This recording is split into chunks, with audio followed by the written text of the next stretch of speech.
Miss হবে না আপনার পছন্দের টিভি শো। দেখুন জি5 অ্যাপে একদম ফ্রি। এটা কি করে হলো কাকিমা? মানে এই শাড়িটার এরকম অবস্থা হলো কি করে?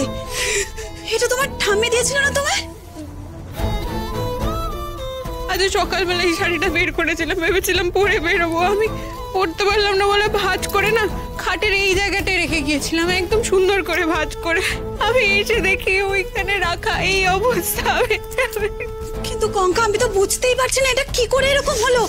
এত সুন্দর একটা শাড়ি। কঙ্কাবতী, তোমার প্রবলেমটা কোথায়? এইভাবে চিৎকার করছো কেন? অর্জুন, তুমি একটু তুমি কাকিমুনি দেখছো অসভ্যের মতো চিৎকার করছে, তুমি কিছু বলতে পারছো না ওকে? আরে বাবা অর্জুন, তুমি একবার দেখো তো। আরে আমি কিচ্ছু দেখবো না। কেন চ্যাটার্জি বাড়ির বউ এইভাবে চিৎকার করবে? এখন যদি পাড়ার লোক বাড়িতে এসে বেল বাজায় যে বাড়িতে কি হচ্ছে, কি উত্তর দেবে তুমি? সেটা কেন হবে বলো তো? সেটা কখনো হয়? ও তো চমকে গিয়েছিল, সেই জন্য চিৎকার করেছে। চমকে গেছিল বলে এইভাবে চিৎকার করবে? এই পাড়ায় কোনোদিন কেউ এইভাবে চিৎকার করেছে? কোনোদিন শুনেছো না? আমাদের বাড়ি থেকে তারা চিৎকার শুনেছে। আমাদের বাড়িতে এই ধরনের চিৎকার হয়? এটা কি অর্জুন? আরে নাকের ডগায় এটা কি ধরছো? এটা দেখে আমি কি করব? তুমি বুঝতে পারছো না? আমার নতুন শাড়িটা, এটা ঠাম্মি দিয়েছে আমায়। কেউ একটা আমার শাড়িটা কেটে রেখে দিয়ে চলে গেছে। কে করেছে এটা? ওয়াও, নতুন একটা শাড়ি ছিঁড়ে গেছে বলে তুমি এইভাবে অসভ্যতামি করবে, এইভাবে চিৎকার করবে? এটা র্যান্ডম একটা শাড়ি নয়, এটা আমার ঠাম্মি আমায় দিয়েছে। ওই বুড়ো মানুষটা নিজে কষ্ট করে দোকানে গিয়ে বেছে আমার জন্য এই শাড়িটা কিনে আমাকে বিয়েতে উপহার দিয়েছে। এটা আমার কাছে খুব স্পেশাল একটা শাড়ি। তাহলে আর কি করবে?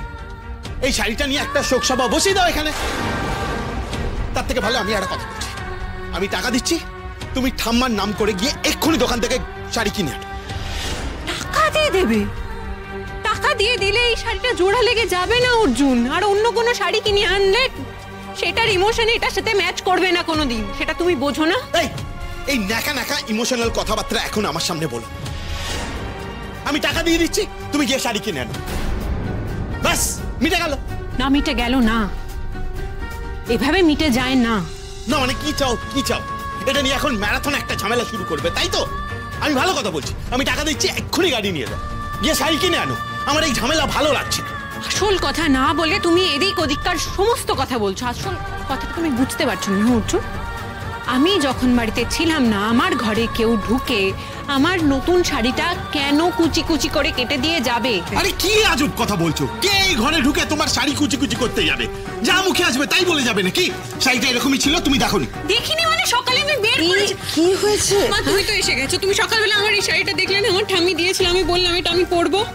তুমি তো দেখেছিলে, বলো? তুমি তো আমায় বললে অষ্টমঙ্গলায় পড়তে, আমি কি করে পরবো এবার? এই শাড়িটা কি অবস্থা দেখো। এই শাড়িটা এরকম হলো কি করে? আমি তো সেটাই বলার চেষ্টা করছি না। আমার নতুন শাড়িটা আমার ঠাম্মি দিয়েছিল, এই শাড়িটা আমায়। অর্জুন একটা কথা বুঝতে পারছে না। আমি ওকে এই জন্য ডাকলাম এটা দেখানোর জন্য, ও উল্টে এসে আমার উপর চিৎকার করছে, আমার উপর চিৎকার করছে। আমি কি করবো বলো? Shut up! Just shut up!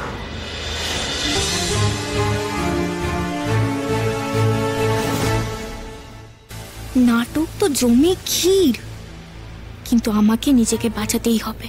আর তার জন্য উল্টো চাপ দিতে হবে ওই পাজি মেয়েটাকে। জি5 ডাউনলোড করুন আর সব এপিসোড দেখুন একদম ফ্রি।